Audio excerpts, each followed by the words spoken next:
Bukod sa mga karagdagang barko, eroplano, mga unmanned aerial vehicles at radar systems, nais ng AFP na bumili ng missile system para maidepensa ang exclusive economic zone ng bansa.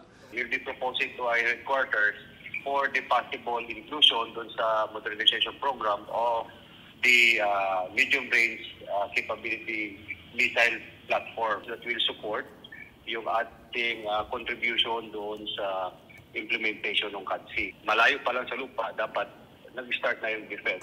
Ayon sa source ng GMA News sa Department of National Defense, tiyak na maipapasok sa AFP Modernization Program ang pagbili ng mga missiles. Problema na lang daw kung anong klaseng missile system ang bibilhin dahil tiyak na aalmahan ng China ang pagbili ng anumang missile system na kayang abutin ang coastline ng southern China.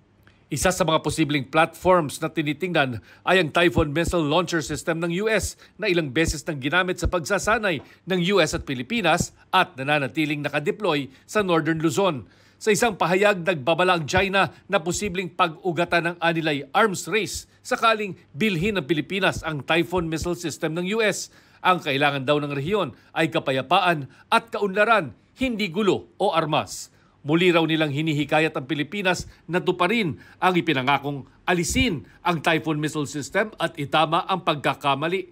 Sa isang statement, sinabi ni Defense Secretary Gilberto Teodoro Jr. na ang pag-deploy at pagbili ng mga missiles ay karapatan ng Pilipinas para sa sariling seguridad at depensa at hindi kayang kontrahin ng sinumang bansa.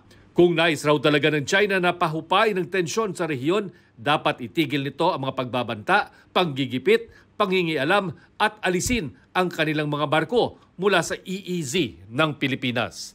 Para sa GMA Integrated News, Chino Gaston ang inyong saksi.